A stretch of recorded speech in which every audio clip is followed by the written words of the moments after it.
से ही हिंदुओं से नफरत करता रहा है। जब भी सत्ता से बेदखल हुए तो या तो हिंदू बनने का ढोंग रचा या हिंदुओं को तोड़ने का प्रयास किया। सबूत नंबर 1, 7 फरवरी 1916 जवाहरलाल नेहरू और कमला नेहरू की शादी में नेहरू ने 3 कार्ड छपवाए। तीनों कार्ड अंग्रेजी के अलावा सिर्फ अरबी लिपि और फारसी भाषा में छपे थे। तीनों ही कार्ड में किसी भी हिंदू देवी देवता का नाम नहीं लिखा गया था, न ही उन कार्ड पर हिंदू धर्म से जुड़ा कोई श्लोक लिखा था। हिंदू संस्कृति या फिर संस्कृत भाषा का कार्ड में कोई नामो निशान तक नहीं था। सबूत नंबर 2, आजादी के बाद जब वल्लभ भाई पटेल ने सोमनाथ मंदिर के दोबारा निर्माण की कोशिश की तो महात्मा गांधी ने इसका स्वागत किया, लेकिन जवाहरलाल नेहरू लगातार इसका विरोध करते रहे। यहाँ तक कि जब तत्कालीन राष्ट्रपति राजेंद्र प्रसाद वहां गए तो उन्होंने बकायदा उन्हें जाने से मना किया और विरोध भी दर्ज कराया। सबूत नंबर 3, बनारस हिंदू विश्वविद्यालय में हिंदू शब्द रखने पर जवाहरलाल नेहरू को घोर आपत्ति थी। उन्होंने इस शब्द को हटाने के लिए कहा था। पंडित मदन मोहन मालवीय पर भी दबाव डाला था। हालांकि उन्होंने अलीगढ़ मुस्लिम यूनिवर्सिटी में मुस्लिम शब्द रखने पर कभी आपत्ति नहीं जताई। सबूत नंबर 4, वंदे मातरम को राष्ट्रगीत बनाने पर जवाहरलाल नेहरू ने आपत्ति जताई थी। उन्हीं की आपत्ति के बाद मुस्लिमों का मनोबल बढ़ा, जिससे आज तक मुस्लिम वंदे मातरम गाने का विरोध करते हैं। सबूत नंबर 5, 7 नवंबर 1966 दिल्ली में हजारों नागा साधु इकट्ठा होकर ये मांग कर रहे थे कि गाय की हत्या बंद होनी चाहिए। इंदिरा गांधी किसी भी कीमत पर गौ हत्या बंद करने के मूड में नहीं थी। फिर क्या था, दिल्ली में ही इंदिरा गांधी ने जालियांवाला कांड दोहराया और जनरल डायर की तरह हजारों नागा साधुओं के ऊपर गोलियां चलवा दी। इस गोलीबारी में 6 साधु की मौत हो गई थी। यही नहीं, उस समय गौ भक्त माने जाने वाले गुलजारी लाल नंदा को इंदिरा ने गृह मंत्री पद से हटा दिया। इस घटना के बाद इंदिरा गांधी कई राज्यों में चुनाव हार गई थी। सबूत नंबर 6, 26 फरवरी 1968 हिंदू साधुओं पर गोली चलाने से चुनाव हार चुकी इंदिरा गांधी ने राजीव गांधी की शादी में हिंदी में कार्ड तो छपवाया, लेकिन कार्ड में कहीं भी हिंदू देवी देवता के नाम से परहेज किया। इसमें भगवान गणेश का भी नाम नहीं था। सबूत नंबर 7, नेहरू गांधी परिवार ने कभी कोई हिंदू त्योहार पारंपरिक रूप में नहीं मनाया। जिस प्रकार रमजान में यह परिवार हर साल इफ्तार पार्टी का आयोजन करता है, वैसा आयोजन आज तक कभी नवरात्रि में उनके घर पर नहीं हुआ। कभी कन्याओं को भोजन नहीं कराया गया, कभी किसी ने दीपावली में दिए जलाते नहीं देखा। सबूत नंबर 8, राहुल गांधी की उम्र 48 साल जबकि प्रियंका गांधी की 46 साल।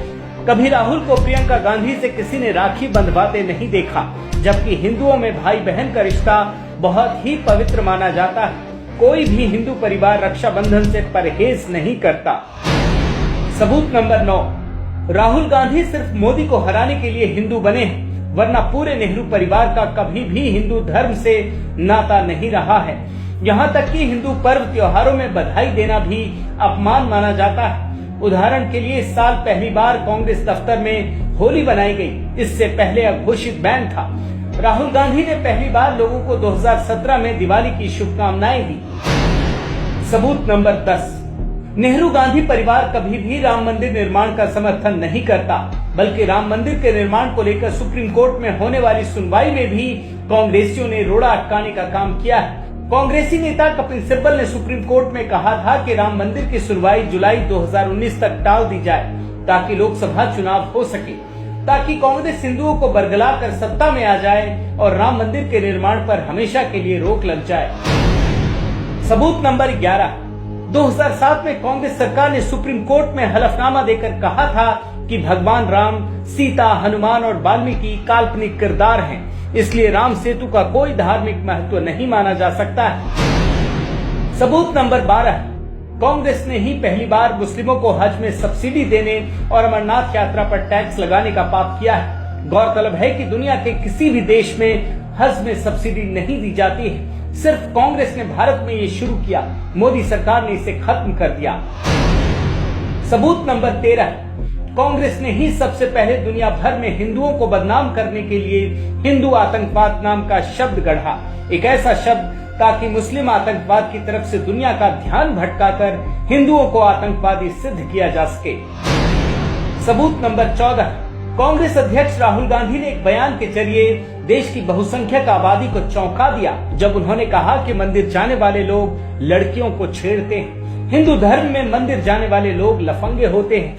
लोग मंदिर में जाते हैं, मत्था टेकते हैं, देवी की पूजा करते हैं, वही लोग आपको बस में छेड़ते हैं, वही लोग आपको दबाते हैं। सबूत नंबर 15, 3 तलाक पर सुनवाई के दौरान राहुल गांधी के करीबी कांग्रेस नेता कपिल सिब्बल ने इस्लामिक कुरीति से भगवान राम की तुलना कर दी।